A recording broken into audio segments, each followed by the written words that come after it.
All right, hello everybody. My name is Trupiano. I'm here with my group one.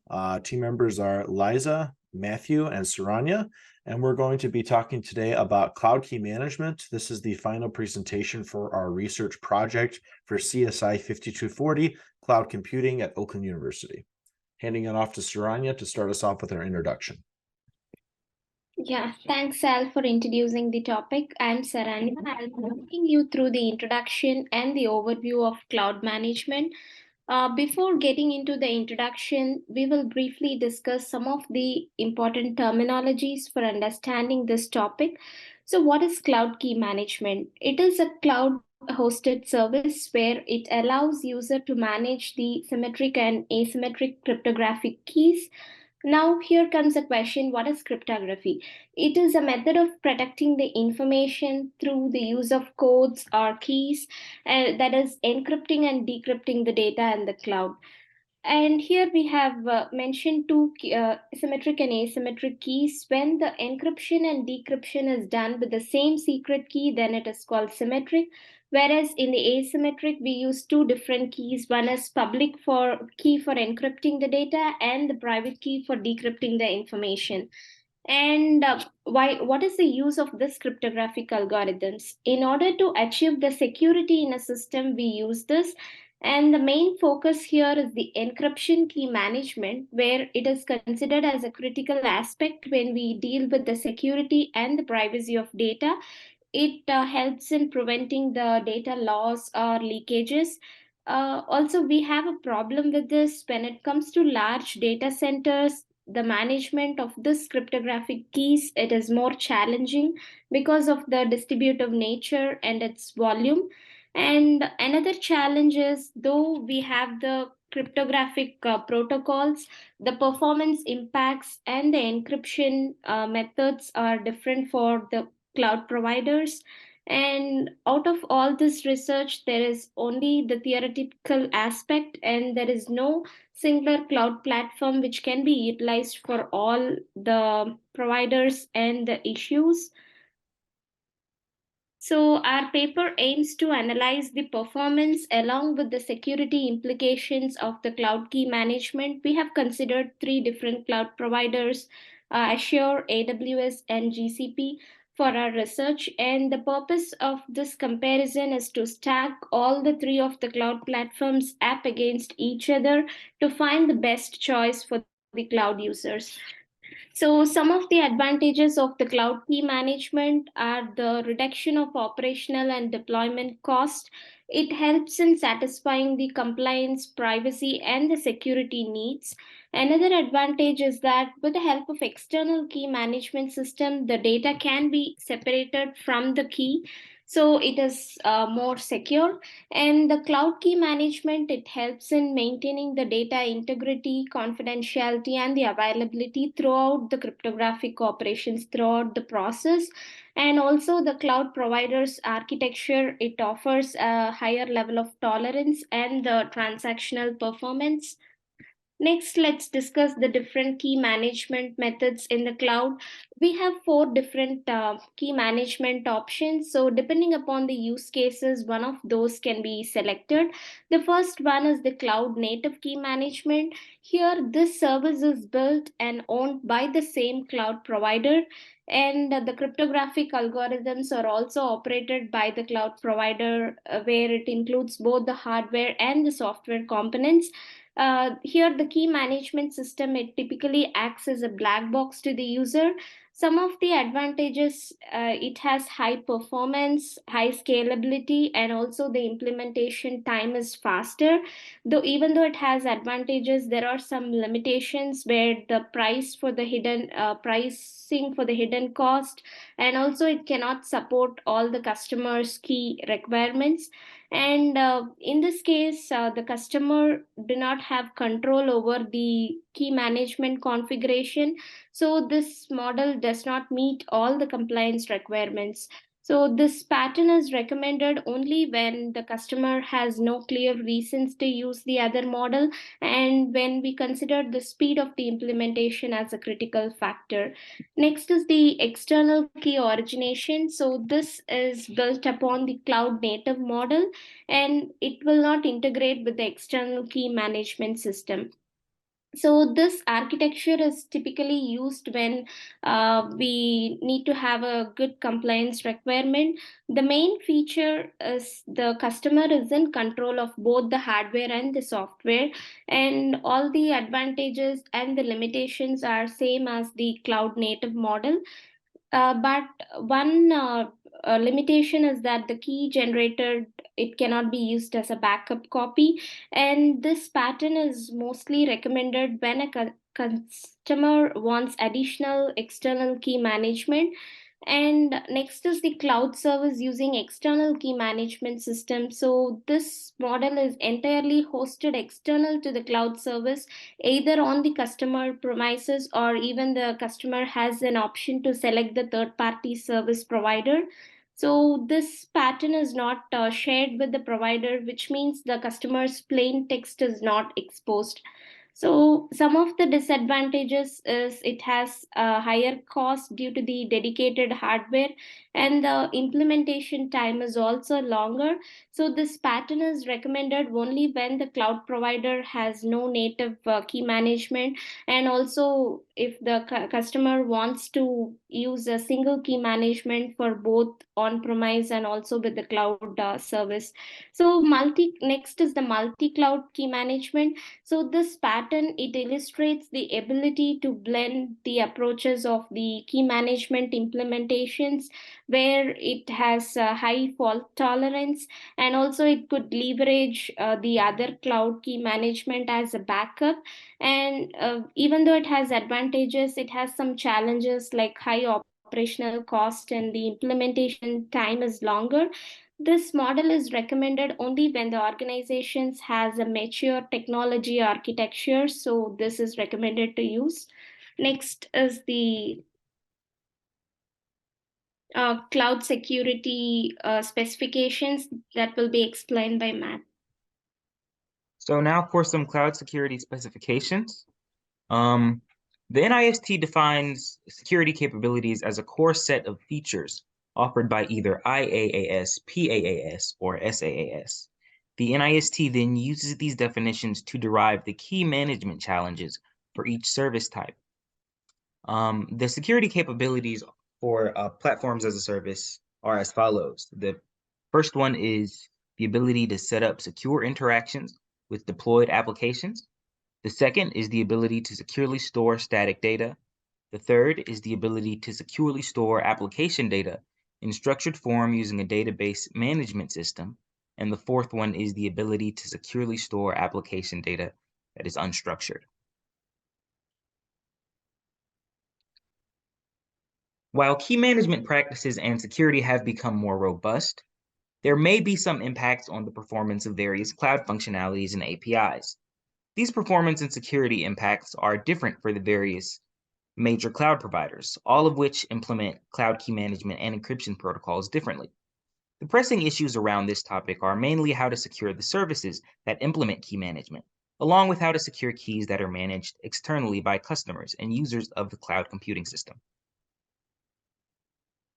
According to the Gartner report, by 2023, 40% of organizations will have a multi-silo hybrid and multi-cloud data encryption strategy, up from less than 5% today.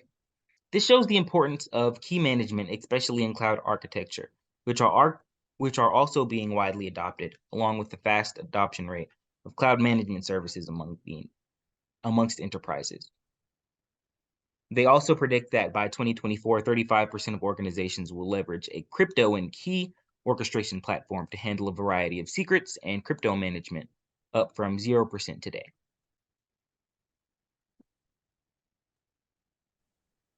So within this research, the main objective that we will be tackling is analyzing both the performance of different cloud key managements as well as their security. So the main cloud providers that we've chosen are the three major ones that we will be discussing each one separately, and as well do a full analysis for a comparison between these providers. And those are Google Cloud Platform and Amazon Web Services and Microsoft Azure.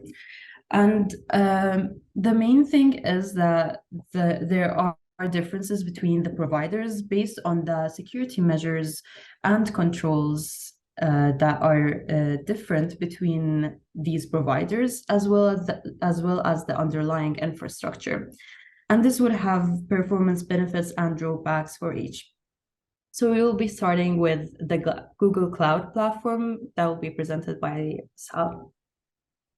Thank you, Liza. We're going to start off with talking about the Google Cloud Platform. So starting off with some key features of the platform itself. Now, according to Google, the Cloud Key Management Service of Google's implementation lets Google Cloud customers manage cryptographic keys in a central cloud service for either direct use or used by other cloud resources or applications. That's a direct quote from their white page or white paper. Google places a significant amount of emphasis on security. Their Cloud Key Management Service Their Cloud Key Management Service implements strict security measures, and it fully integrates with existing cloud authentication and authorization methodologies, such as identity and access management, that we all know as IAM, as well as deep auditing capabilities as well, which integrate with cloud audit logs. With the Cloud Key Management Service, data is encrypted both at rest and in transit, meaning that data stored in the Cloud KMS is kept secure in any kind of state that it could be in. When a client node makes a request to the Cloud KMS from a front-end interface, the encryption protocol used is TLS by Google, and any communication jobs that run in the backend are encrypted using Google's home-baked implementation of TLS called Application Layer Transport Security. We're going to go over that in a little bit more detail later, and they support the use of both symmetric and asymmetric keys. Let's talk a little bit about the encryption scheme. So in the encryption scheme, we start at the very top of this diagram. In Google Cloud's KMS service, the relevant data is encrypted using what's called a data encryption key. The data encryption key, there can be multiple in a project, are wrapped up and encrypted with a key encryption key, or a KEK. This is used to encapsulate data encryption keys, which are stored in the Cloud Key Management System service. These encapsulated data encryption keys are then encrypted with a KMS master key. Now, this master key is stored in the internal root key management system of the Google Cloud architecture.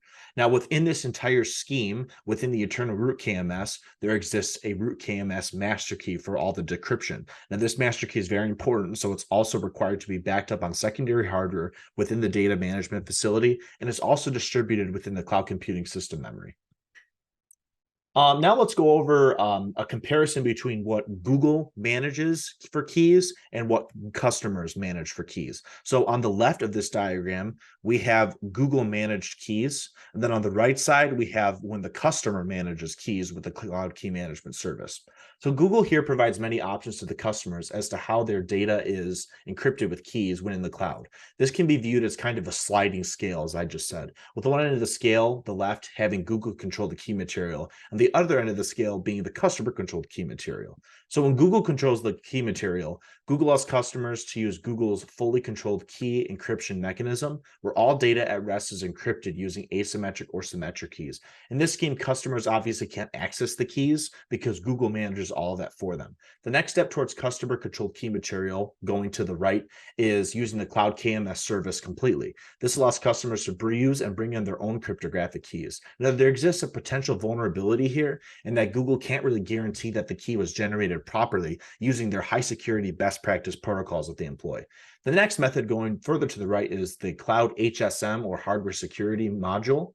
In this, encryption keys are validated by a hardware device and are used to access data that is at rest. Finally, customers can use completely externally managed keys, where the keys can be stored anywhere that the customer chooses. So just going over some strengths, Google Cloud employs very strong encryption requirements using AES 256 in GCM mode, also padded with metadata specific to Google Cloud, so it can't easily be decrypted. There's also multiple protection levels. So at the software level, they allow the use of boring crypto, which is Google's kind of implementation of a cryptography library, and that implementation for generating keys is validated by FIPS 140-2 level 1. Basically, in this level, it's using equipment and software implementations that are considered in production stage, and the use of authorized sanctioned encryption algorithms that are validated by the government. The hardware level, that's where you unwrap and use dedicated and registered hardware validation devices. That requires the keys to stand up against level 3 of FIPS. Level 3 basically is where you have to implement physical tamper-resistant protocols and also use identity-based authentication. Finally, Google Cloud Platform Key Management uses application level security, ALTS for short, and they basically use this to protect data in transit. Since it's built by Google's native developers on their systems, the benefit is that it's integrated throughout both the hardware and the software infrastructure in the Google Cloud, and the performance and efficiency of the KMS are greatly increased as a result. Going on the weaknesses, the first weakness is in regards to third-party access APIs that the customer can create and use the Cloud Key Management Service to perform what we call CRUD operations on keys per se. That really means they can create an external interface that allows them to create, read, update, and delete keys. Now, according to Trend Micro, one of the protocols that Google supports is gRPC, and that's a universal remote procedure call framework that facilitates the transport and efficient communication of connected systems. Now, Trend Micro outlines several underlying issues with gRPC and how attackers can exploit bugs and vulnerabilities in the API used to perform what's called remote code execution and buffer overflow and memory attacks. So with gRPC, it's essentially written using C calls on the C programming language, which is a very popular implementation. And the chances of introducing vulnerabilities is much higher, since more functionality would have to be added in order to properly execute tasks at hand. So you have to introduce more libraries to, like, for example, process memory management. And those libraries and different protocols that you implement can therefore introduce more vulnerabilities, increasing your attack surface. There's definitely vulnerability there. Also, two more weaknesses are in terms of key material deletion. If a customer manages their own keys, Google does not guarantee that key material will be deleted, and that's a very sensitive set of information. Finally, with external key management, there is no guarantee from Google on how the performance will be or the data retention, since keys are being hosted and managed externally. Looking at a very brief evaluation of throughput when using the key management system, we can see that this study processed a bunch of traffic camera video, 211 terabytes, about 6 million hours were used on each gPC high-performing instance. The send and receive are listed below. Overall, what we can tell from this is that despite these large intensity workloads, the key management component of the cloud system did not impact system-wide performance very much. You can see that the send, when it's sending data, it's at 48 gigabits per second, and then receive is 768 megabytes per second. So these are very average numbers, and then very much what the study was expecting. So key management did not have much to do with influencing anything. Now let's look at the cloud external key management. How does Google support externally managed keys? So in the GCP, customers can use an approved third-party provider to manage the cloud encryption keys. It's one of 4 providers that they approve. Customers can control the region where they store the keys. They can also determine how the keys are accessed in terms of authorization and who has permissions. And customers can also pull from an already centrally managed key store repository. The way it works is you generate a key in the third-party store and use an API to hook that key into Google Cloud and grant a specific Google Cloud access to the external key system. Just a few limitations on performance testing that we evaluated. For example, the limitation really comes from the third-party cloud key provider issues. So, for example, if a cloud key provider loses access to the key, Google has no way of recovering that enterprise's hosted data. Also, there's performance implications anytime you transfer data to and from a network in terms of availability, reliability, and latency. You can also see in this graph below that a test was performed by the Thales agency, a Google Cloud EKM partner, to determine latency metrics for their service, which is called Cipher Trust, when used as an external key manager. You can see that essentially the conclusion here that can be drawn is that by increasing the throughput you have, the response time required on the y-axis also increases, and the threshold for GCP key management requests is 150. So you can see that, as throughput increases, response time increases. However, as the system resources are also increased, high memory versus low memory, the latency increase intensity is very much lessened. Now I'm going to pass it on to Liza to talk about Amazon Web Services. Thank you, Sal. So the next provider we're discussing is Amazon Web Services and their cloud key management system. Talking about the basic uses that you can use AWS KMS along with. So firstly, you can encrypt the data across AWS services and applications using AWS encryption SDK.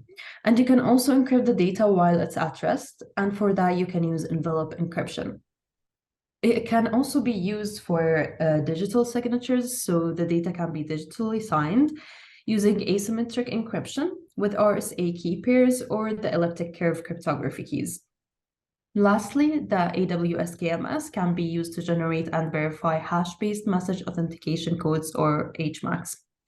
And these can be used to ensure the integrity and authenticity of the key management system. Moving on to the key features of the AWS key management system. Firstly, it provides service integration, and that means that you can use the key management system along with most of AWS services, and other services that don't use the KMS have their own encryption. It can also provide audit monitoring, which is implemented using AWS own CloudTrail software that monitors the key management system and its usage. So you can see data such as the user, the date and time the keys were used, and the API actions, and many more. Another thing that is provided by AWS is scalability, which is a key feature and an important one.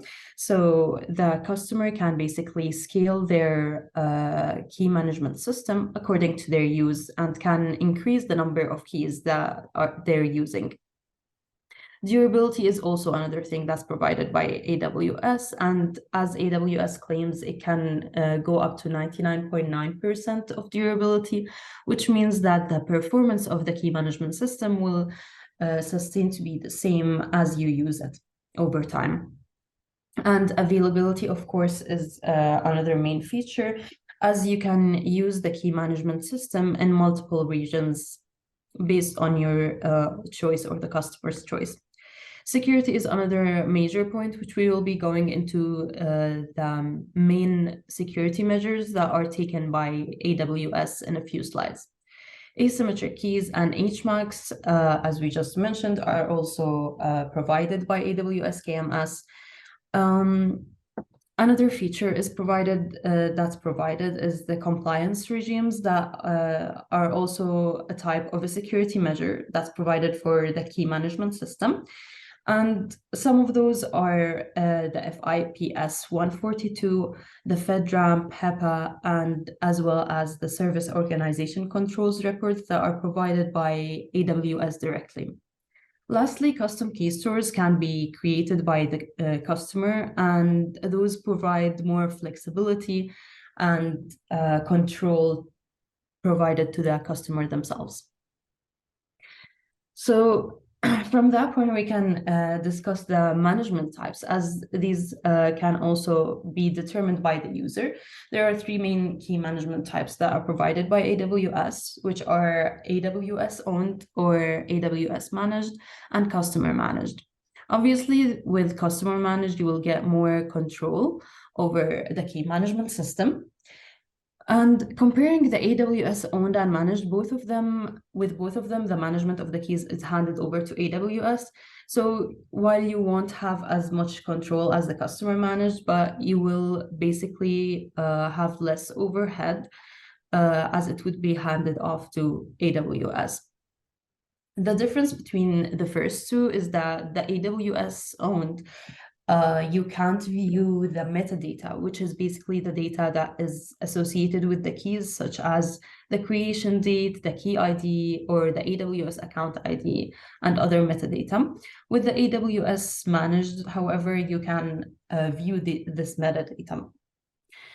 AWS owned also can give you another benefit of being able to use the key management system outside of AWS account, while the AWS managed and the customer managed do not provide that benefit, and you can only use the key management system within AWS account.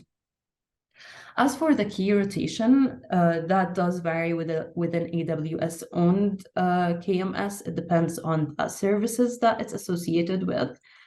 For the AWS managed, it is required for the key rotation to be performed yearly. However, for the customer managed, you can disable that yearly key rotation. So it is optional. If you would like to provide that extra layer of security, you can have it enabled. Lastly, there is a price tag difference. The AWS owned is completely free for all users. However, the AWS managed KMS comes with a per use fee, which means it's gonna depend on the key usage and how much you use it. As for the customer managed, it is the most expensive one, as there is a monthly fee as well as a per use fee, since you get more control with that option. Moving on to the encryption types. There are three main encryption types that are AWS KMS, which is the main one that we're discussing, and as well as the server-side encryption and client-side encryption. The main difference is that AWS KMS is used only for small amounts of data, such as a password or an RSA key. So there is a limit on the size of data, which goes up to 4 kilobytes, and a limit on the requests per account of up to 5,500 requests. However, if you would like to use the encryption for larger amounts of data, you will be using either server-side encryption or client-side encryption. So for the server-side encryption, it's mainly implemented at the destination by the application or service that receives it. And this is also enabled with Amazon S3 buckets. The client-side encryption is performed at the client end, and it manages the encryption and decryption for the customer, handling choosing the encryption algorithm, generating the encryption key, storing it, using the data keys. So mainly it takes off the overhead from the client and gives the client more time to focus on their application instead of managing the key management system. Going back to the AWS KMS, it does have benefits and more flexibility, as it's establishing and maintaining the key policies. IAM policies can all be decided by the user or customer. So as for the process of the encryption and decryption with AWS KMS, it's quite simple. To encrypt the data, basically the user has to create a CMK, which is a customer managed key. They can also use an existing one to encrypt the data. And then the plain text is fed into the algorithm or the system, and an encryption is done with the AWS Encrypt API, and the ciphertext is produced from there. To perform the decryption, there is a step that has to basically verify the caller permissions, and that means wherever the ciphertext is being decrypted, it has to verify that the person or service that's trying to decrypt that ciphertext has the necessary permission to use the key. And then after the permissions are verified, the decryption is done using the Decrypt API of AWS. And so it's important to note in this case that once the decryption is done and the plain text is generated, the plain text is never stored on or written to the disk. And it basically is used only in the volatile memory, which gets us to our next slide, which is basically the AWS KMS security measures. So this is the first security measure that is taken by AWS to ensure that the key management system and the keys are secure and never written to the disk. The next measure that's taken is providing access control. And this access control can be implemented using AWS identity and access management policies that can be defined by the user as well. Monitoring also, as we have mentioned before, is provided by AWS, and you can monitor the key management system and the keys and how they're used using AWS CloudTrail. Moreover, there are many compliances, as we said, that are used. The main one that is used with hardware security models is that it's validated under the FIPS 142. For KMS, envelope encryption is also used, which means that you can encrypt the data using a unique data key and then encrypt that data key with a master key that's managed by KMS. And that way you can ensure that the master key is also secure. And lastly, the AWS key management system is locked within its region, so you can never move it from its region or use it outside of its region. And that's to ensure that the keys are safe and secure without having to transfer them.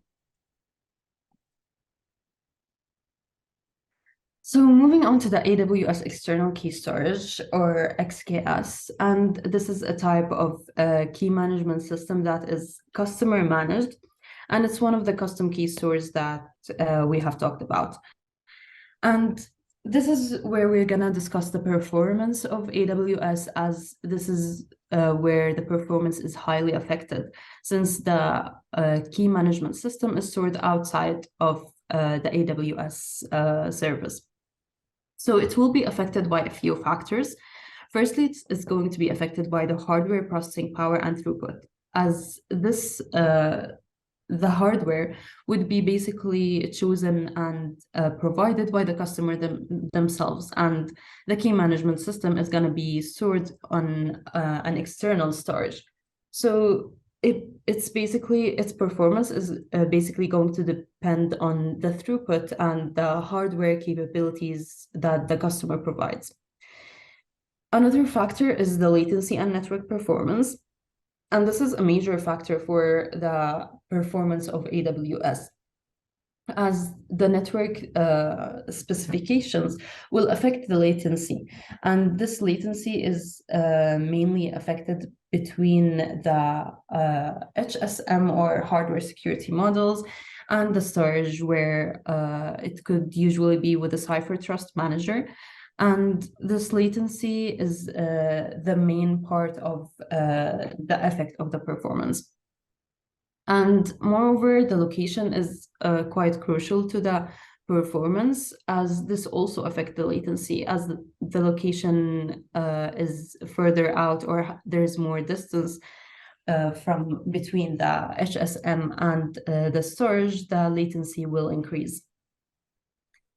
The latency as well is will differ between the XKS and when it's done with AWS directly. So the average latency for a KMS operation using an external key store is around 200 microseconds. While if you do the KMS operation using a standard KMS key, it goes down to 30 microseconds. Lastly, the cryptographic algorithm that's chosen will also have an effect on the latency and performance of the external key storage. So, next slide.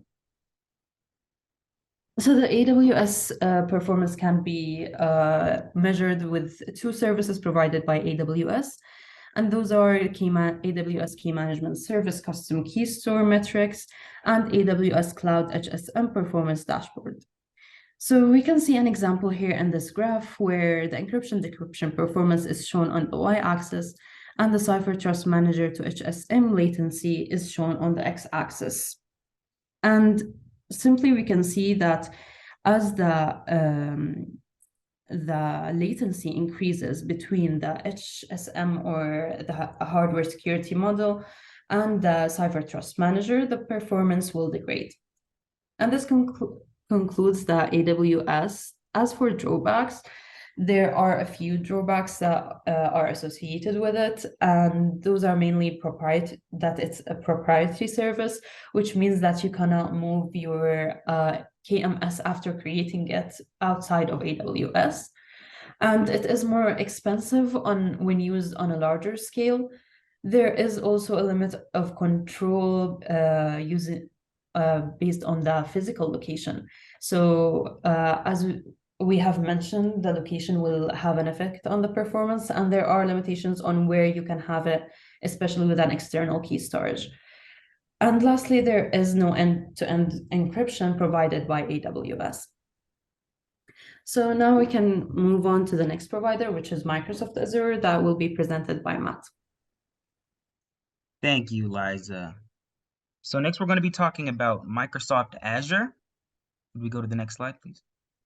Microsoft Azure offers several options for managing and storing your keys in the cloud.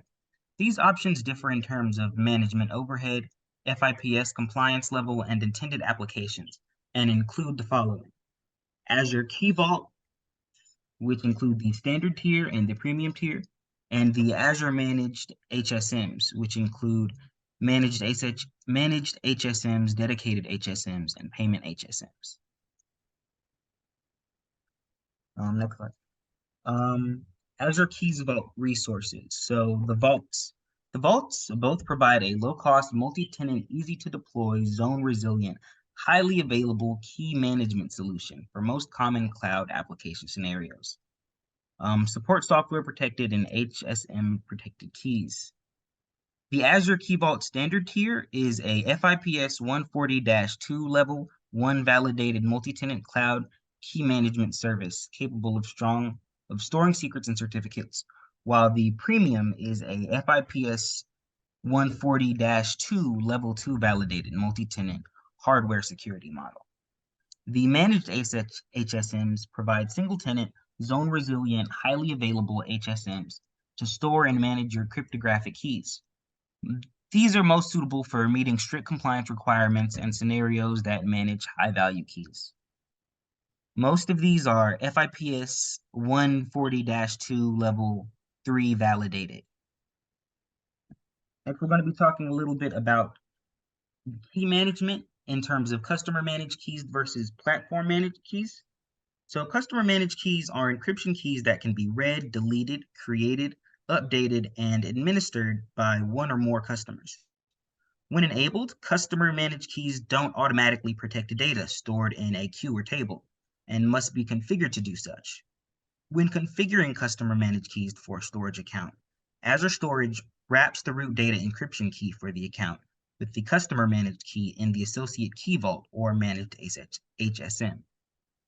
While the protection of the root encryption changes, the data in your Azure Storage account always remains encrypted. As for platform managed keys, these are keys that are encryption. These encryption keys are stored, generated, and managed entirely by Azure. Customers don't interact with platform managed. Next, we're going to be talking about a little bit the encryption and decryption processes within Microsoft Azure. The first step in the encryption process within Azure is generating a symmetric content encryption key for encrypting data. After that, the CEK or content encryption key is then encrypted using a master key or KEK via the Azure Key Vault. This could be either locally or platform managed. Then lastly, the encrypted data is uploaded to the Azure Storage Service and stored as either blog metadata or a secure mechanism of choice. As for the decryption process, the first step is required key identifiers resolved and retrieved by way of the key resolver. Once that takes place, the Azure Storage Client is downloaded and encrypted. Download encrypted data as well as the metadata stored during initial encryption. And lastly, the CEK is decrypted within the Azure Key Vault using the KEK and used to decrypt the downloaded user data. And lastly, we've got some benchmarks measuring the performance of Azure. These benchmarks were then compared against the same benchmarks with Amazon Web Services results. And the first one in the series is the High Performance Computing Challenge PTrans, which measures global bandwidth during array operations. Next slide. We've got the HPCC HPL, which measures global performance on solving a linear system of equations. Next slide, please. We've got the HPCC MPI, FFT, which measures global performance computing a distributed fast Fourier transform.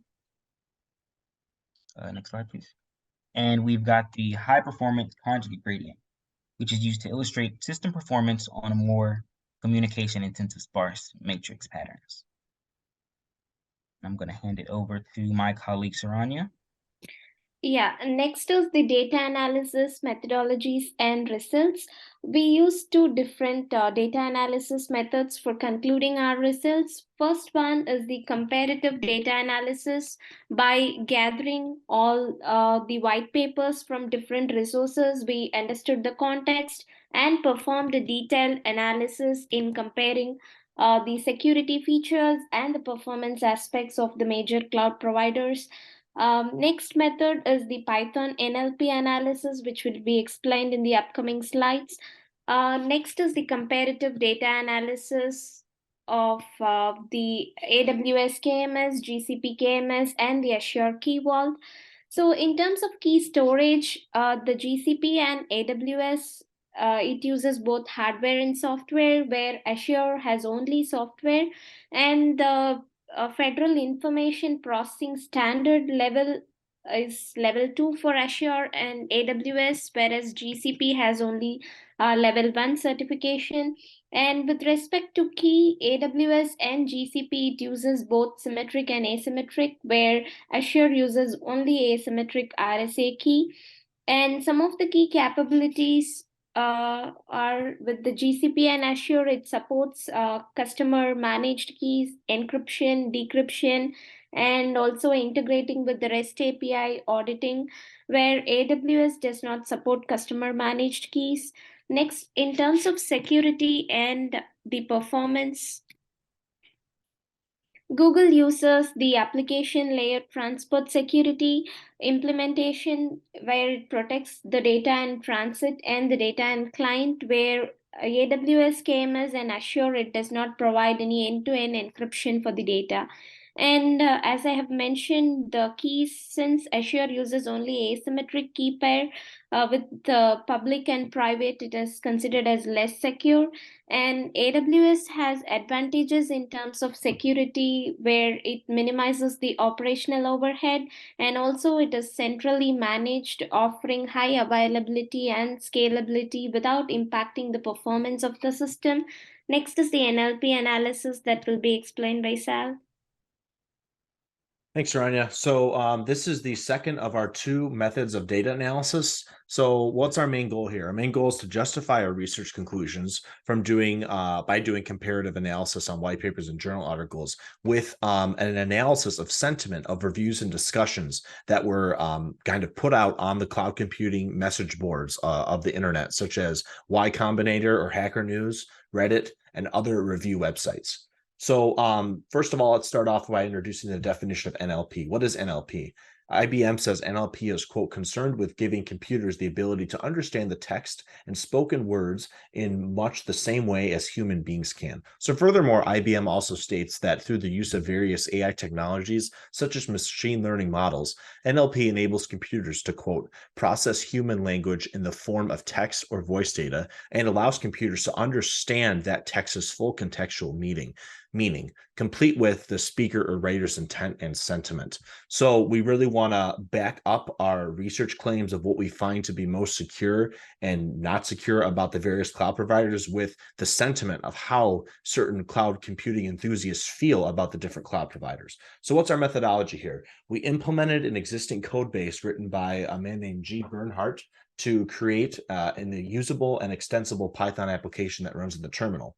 So the program methodology is that it essentially scrapes websites using the library Beautiful Soup, takes all of that information into a Python variable.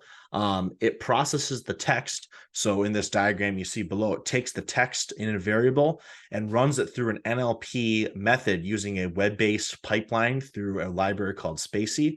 So it tokenizes all the information.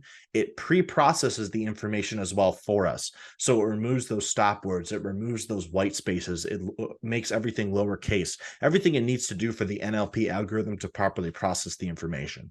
Once it's done processing the information, it outputs it to what's called a document object or a doc object. And that's what we can use to, we can apply certain methods and algorithms to that doc object to then output things like the sentiment score and negative and positive words. And you'll see that in our results as we go on. Okay, so now we're going to demonstrate very briefly how our NLP analysis application works. So as you can see, I have my terminal up.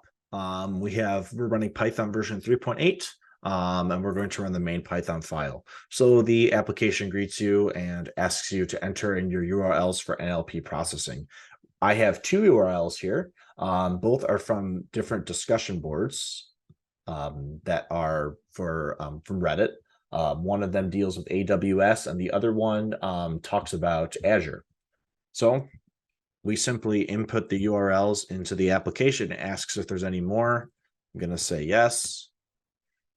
Then I'm going to put in the other URL. And then when you press enter, what it's going to do, I'm going to say no. It gathers the list. Then it's going to go online to process that information. So it scrapes the web page with beautiful soup. It goes online to process the information through the Spacey algorithm, and then outputs the result. So you can see here, we break things up in the raw terminal output through URL. So we have the URL 1 and URL 2 here. And then we list the different variables out here. So we have our sentiment score of 0.26, which means it's positive. Then it gathers what it thinks are the positive words that were here. So obviously, when we analyze this, we discounted various words like married because that doesn't have anything to do with technology. And then obviously in the future work, we would be interested in probably refining this analysis because there's more add-ons and what they call pipelines you can add in to refine and make this a little bit more accurate and a little bit more filtered for a technology applicable research. So there's more we can do, and then we do that in future work. Then you can see it does the same thing with the second URL. And then what we do is we export this information into a CSV file, which you saw earlier in our presentation as our results. Okay, so here you can see our results. So the Python application outputs the results in sort of a raw terminal format. So we transformed this format into an Excel sheet that you'll see in our submission. So here we have the URL number that you'll see in our progress report, and then the discussion title. So what's the title of the discussion, and then what's the website that it's hosted on. Also the platform of focus. So you can see we have a variety of different discussions. There aren't many out there, but for the ones we found, we have a variety of different discussions related to different platforms. So we have AWS, GCP, some debate GCP and AWS. We also have some related to Azure and then related to just GCP as well. So we also have the sentiment score. The score is a decimal from 0 to 1, obviously 0 being neutral, negative after 0 being a negative sentiment, and then from 0 to 1 is a positive sentiment. So, and then positive and negative words as well. So you can tell the majority of our results that we attained here are positive. Now let's look into the actual result implementation and interpretation. So here's a chart that depicts the sentiment scores produced by the Python application. Now, according to our sentiment score chart, all data extracted from the reviews and discussion boards are pretty much overwhelmingly positive, which means that the sentiment score is greater than 0. The x-axis shows the URL number, and the y-axis shows the range of sentiment scores. We also used a publicly available free word cloud generator. We compiled a bank of the positive and negative words, processed them through the word cloud generator, and you can see it here. We see that some of the largest words present in the diagram include legal, secure, best, and sure. We'll also go over what that means in a little bit. I'm going to pass it off to Saranya to talk about our research objective conclusions. Yeah, with all our analysis and results, the conclusions we made at GCP and KMS, it solves a crucial problem for organizations with the management of the client data and the encryption keys as well. Whereas the AWS, KMS, and Azure, they do not provide any end-to-end transcription. So here, the interesting fact is the infrastructure and the physical security, it has a similar footing for all the three cloud providers. In terms of user experience, AWS is considered as the most mature cloud provider when compared to Azure and GCP. since they lack the skilled trainers and they don't have enough documentations as compared with the AWS. And AWS is more flexible as it uses serverless architecture such as AWS Lambda, Kinesis streams, and the SQS queues, where GCP and Azure does not offer this functionality. When we compare the performance, AWS outperforms well with the externally managed keys as compared to GCP. And also it does not since Google does not manage external keys, and when the cloud operator lost access, then there is no way to recover the hosted data. AWS encryption keys, they are held inside the ciphertext manager, so it protects the external external customers' data. Based on our NLP analysis results, the overall sentiment analysis of each discussion and the review board, it covered the sentiment on all the three cloud providers, so it seems to be positive. And though we have like minute differences in terms of key management protocols and security, AWS offers more features in terms of encryption and the key management than GCP and Azure. With the NLP and web page scraping analysis, we generated words. Some of the largest words present on the diagram are legal, secure, best, and sure, what we have seen in the previous slide. So the security, legality, and certainty that in the quality of the product encryption, so these are all the highest discussed points. In terms of future work, our directions is to create a test environment in each major cloud provider and test the each metric that we evaluated using various metrics and covering the different scenarios. Also, we would like to explicitly test the encryption and decryption time by differing the data sizes.